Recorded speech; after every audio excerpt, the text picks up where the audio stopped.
Sejarah kelam tercipta saat detak jantung Alwi Farhan menyentuh angka 200, membongkar rapuhnya mental juara Indonesia di ajang bergengsi Piala Thomas 2026.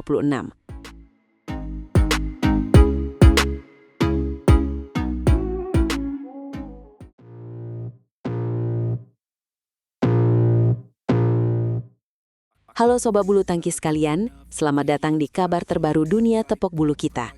Hari ini kita membedah topik berat yang menguras emosi seluruh pendukung tim Merah Putih. Suasana duka sepertinya masih terasa mendalam setelah kita menyaksikan kenyataan pahit di ajang Piala Thomas 2026. Turnamen yang biasanya menjadi panggung kejayaan kita, namun kali ini justru menjadi mimpi buruk. Kita tahu Piala Thomas adalah simbol supremasi beregu putra dunia, dan Indonesia adalah pemegang rekor juara terbanyak. Tapi apa yang terjadi di Horsens, Denmark beberapa waktu lalu benar-benar di luar nalar. Untuk pertama kalinya dalam sejarah, tim putra Indonesia gagal melaju ke fase gugur karena tersingkir di babak grup. Ini adalah noda hitam yang sangat sulit dihapus dari catatan sejarah emas kita. Setelah evaluasi internal tertutup, akhirnya PBSI buka suara mengenai penyebab utama kehancuran performa Fajar Alfian dan kawan-kawan di lapangan pertandingan. Eng Hian, Ketua Bidang Pembinaan dan Prestasi PBSI, membongkar fakta di balik layar yang tidak pernah kita bayangkan sebelumnya, sebagai penonton yang hanya menyaksikan lewat layar kaca. Ternyata alasan utamanya bukan sekadar masalah teknis atau strategi, melainkan ada kondisi psikologis yang sulit diatasi oleh atlet kita saat berada di tengah atmosfer pertandingan yang sangat menekan. Eng Hian menyebutkan tekanan psikologis pemain mencapai level mengkhawatirkan. Bahkan ia memberikan contoh dramatis mengenai kondisi tunggal putra andalan kita, yaitu Alwi Farhan yang sedang berjuang keras. Kabar ini mengejutkan kawan-kawan. Bayangkan saat Alwi Farhan berjuang melawan wakil Perancis, detak jantungnya dilaporkan melonjak drastis hingga menyentuh angka 200 denyut per menit. Sebuah angka yang mengerikan. Angka 200 itu menunjukkan sistem kerja jantung Alwi berada di batas maksimal, yang dipicu rasa tegang luar biasa. Eng Hian menegaskan, atlet mengakui adanya ketegangan yang mustahil mereka kendalikan sendiri. Inilah faktor manusia yang tidak bisa dihitung menggunakan data statistik.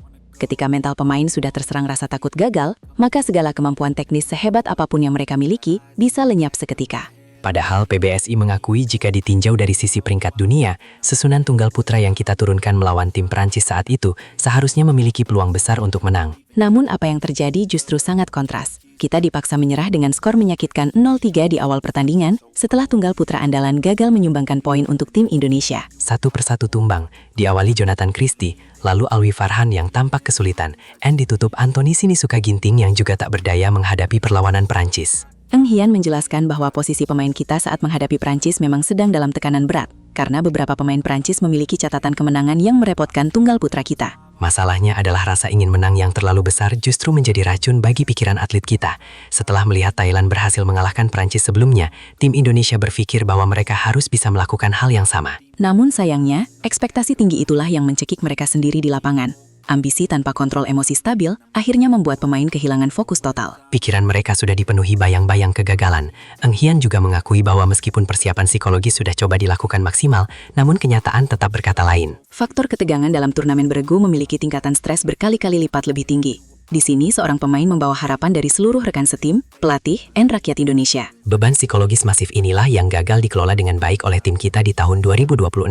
Padahal awal perjalanan kita di fase grup sebenarnya memberikan harapan cerah. Kita membantai Aljazair 5-0, lalu melewati hadangan Thailand 3-2. Namun petaka datang saat berhadapan dengan Perancis di pertandingan penentu yang berujung pada kekalahan 1-4. Perancis yang dulunya tidak diperhitungkan kini justru menjadi penyebab tersingkirnya sang raja bulu tangkis dunia. Sejarah kelam ini menjadi pengingat bahwa kekuatan fisik hanyalah setengah dari syarat menjadi juara. Setengah bagian lainnya yang sangat krusial adalah kekuatan mental menghadapi tekanan. PBSI kini memiliki tugas menumpuk demi mengembalikan kejayaan kita. Bukan hanya pembinaan di lapangan, tapi juga memberikan pendampingan psikologis profesional agar kejadian detak jantung 200 tidak terulang.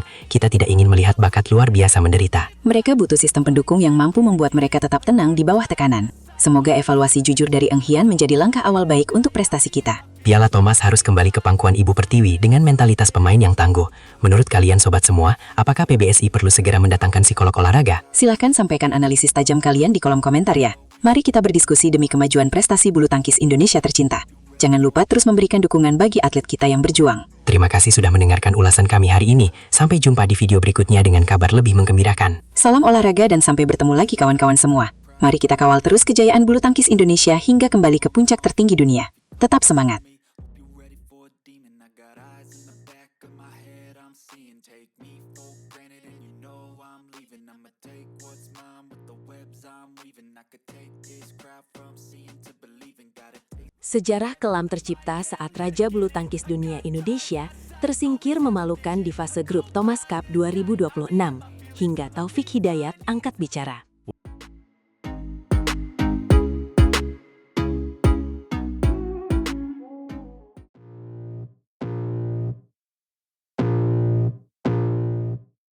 Sejarah kelam tercipta saat Raja Bulu Tangkis Dunia Indonesia tersingkir memalukan di fase grup Thomas Cup 2026 hingga Taufik Hidayat angkat bicara. Wah, bener banget itu. Halo semuanya, selamat datang kembali di channel kita yang selalu setia memberikan kabar terbaru.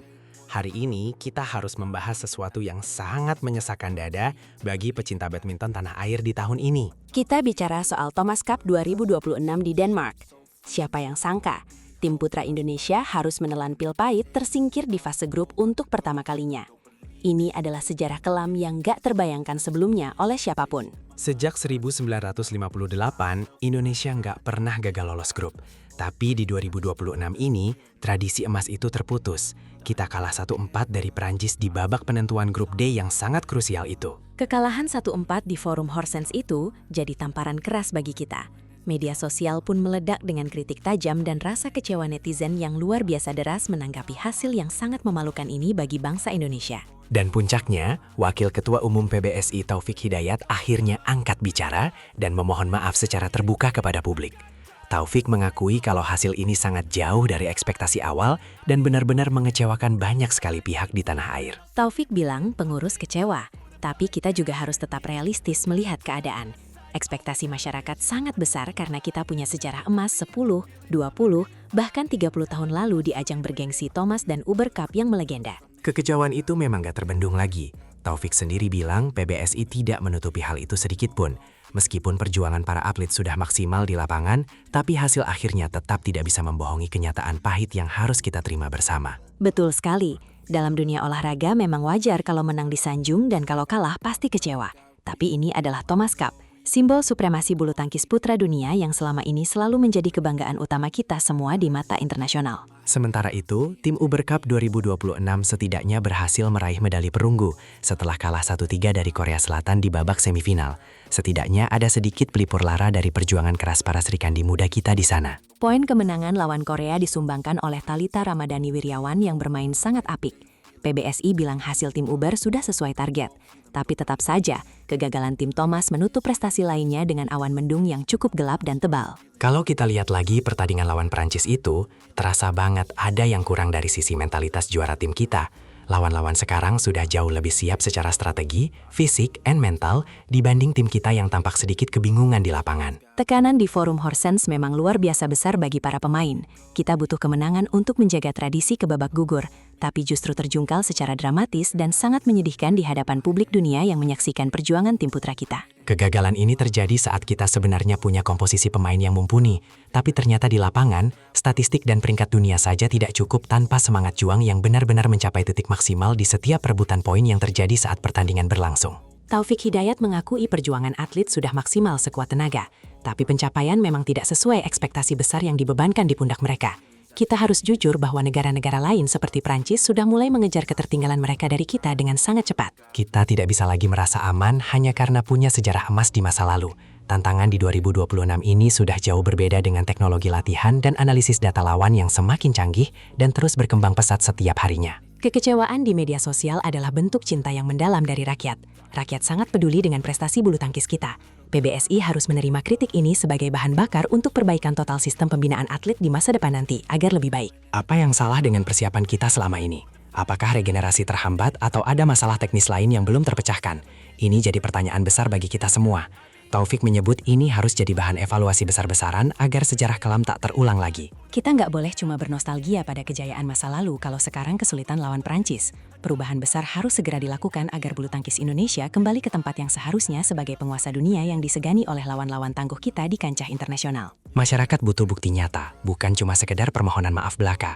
Perbaikan sistem pembinaan harus jadi prioritas utama sekarang juga, tanpa alasan lagi demi kejayaan merah putih kita di kancah internasional yang semakin kompetitif dan menantang bagi para atlet kita. Semoga kegagalan ini jadi titik balik kebangkitan bulu tangkis Indonesia.